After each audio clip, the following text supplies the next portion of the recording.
In the late 18th and 19th centuries, the British Empire didn't merely trade with India. It structured India's economy to feed Britain's industrial growth, and it did so through a set of policies that drained wealth out of the subcontinent, year after year, region after region, sector by sector. This is what scholars have described as the drain of wealth, and understanding it is central to the modern Indian history question, not just what Britain took, but how it systemically broke India's economic capacity. Let's begin with what the drain actually meant. When historians speak of a drain of wealth, they refer to the transfer of economic surplus, profits, revenues, interest, pensions, and remittances out of India to Britain. It was not always direct plunder. Often it happened through legal and fiscal mechanisms, taxation, trade policies, state expenditures, and the financial architecture of colonial rule. Dadabhai Naoroji gave the classical formulation in his famous work, Poverty and Unbounded British Rule in India, published in 1901, where he argued that Britain extracted an annual surplus that left India poorer. R.C. Dutt, in Economic History of India under Early British Rule, 1902, reinforced the point by showing how Britain's revenue and commercial system systematically diverted India's resources away from development. So how exactly was this done? The first mechanism was revenue extraction, especially through land systems and the growing fiscal power of the colonial state. After the Battle of Plassey in 1757 and the consolidation of British power in Bengal, the East India Company began to treat India as a source of revenue for metropolitan governance and military expansion. In Bengal, the company shifted from earlier arrangements toward directly managed revenue systems. By the late 18th and early 19th centuries, the company's priority was predictable revenue flow. This pressure intensified further when British wars multiplied across India and beyond, meaning costs had to be covered somewhere, and colonial policy increasingly looked to Indian taxes. But taxation alone doesn't explain the drain. The deeper problem was where the revenue went and what it replaced. Once revenue was collected, much of it financed British administrative costs, military expenditures, and civil services dominated by Europeans. At the same time, a large portion of the benefits of trade and industrial activity, especially profits, flowed to British merchants, investors, and the company's successors. In effect, India became a fiscal colony, a place where surplus was extracted to support imperial infrastructure whose purpose was not primarily Indian development, but maintaining control and feeding British economic needs. The second mechanism was the transformation of Indian trade through British industrial priorities. One of the most significant turning points was the progressive integration of Indian markets into the British industrial world. Britain's Industrial Revolution produced cheap manufactured goods, particularly textiles. As British exports flooded Indian markets, Indian artisans faced a structural disadvantage. This was not a temporary disruption. It was a systemic rerouting of demand. Traditional Indian industries, which had supplied regional and global markets, were pushed back. Their decline meant fewer local incomes, less employment, and weakened domestic capacity to accumulate capital. This process can be linked to specific imperial trade dynamics. Under company and then crown rule, policies favored British manufactured goods entering India at relatively favorable terms while restricting or discouraging Indian industrial exports. Even when India exported raw materials, cotton, jute, opium, indigo, these commodities were exported largely in raw or minimally processed form, then manufactured in Britain and sold back to India. This arrangement magnified inequality of value added. The economic surplus earned by Indian producers and cultivators often did not convert into Indian industrialization. It was converted into British profit, British shipping revenue, and British finance. The third mechanism involved finance, debt, and remittances, the financial side of the drain. Colonial India's fiscal system increasingly relied on mechanisms that transferred wealth abroad.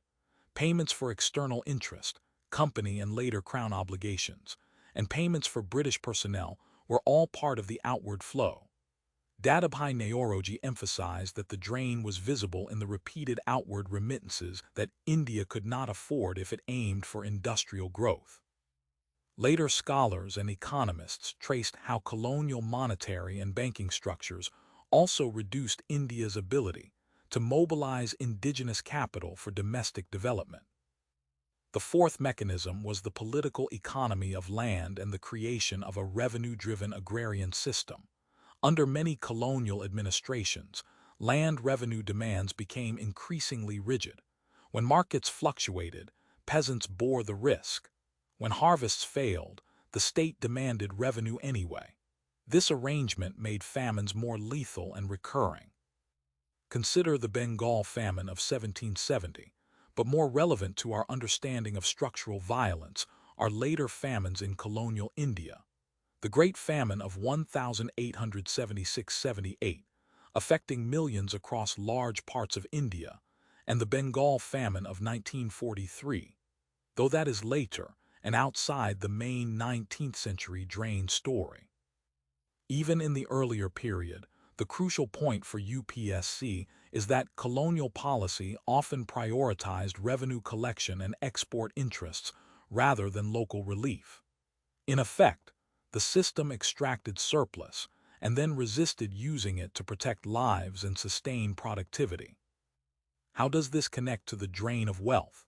Famines and economic shocks do not only reflect weather, they reflect policy choices.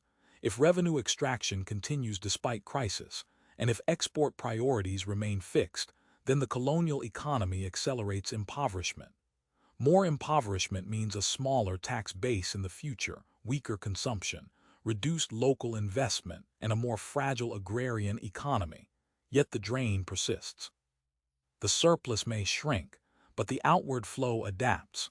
Through new borrowing, through continued financial remittances, through trade structures that keep India exporting low-value goods.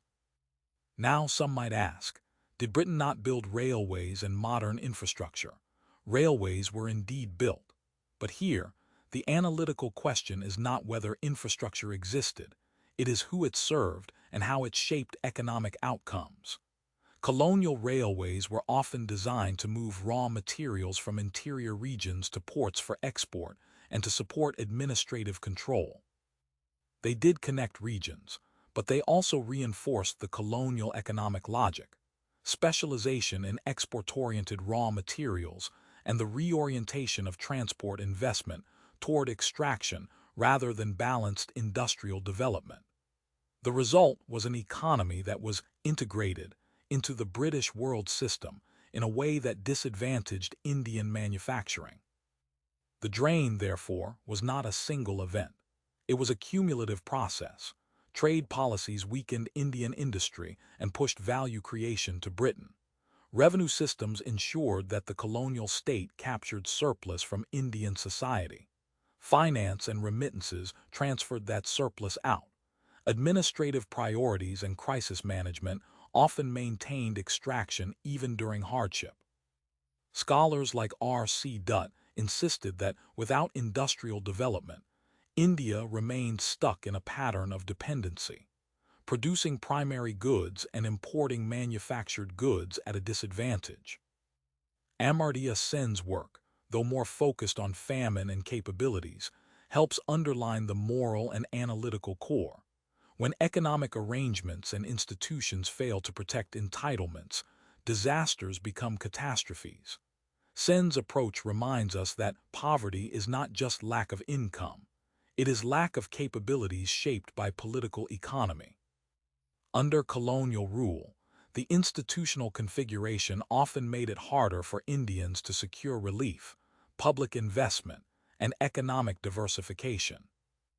So when Naoroji wrote in 1901 about India's poverty under British rule, he was not only describing suffering, he was describing a system.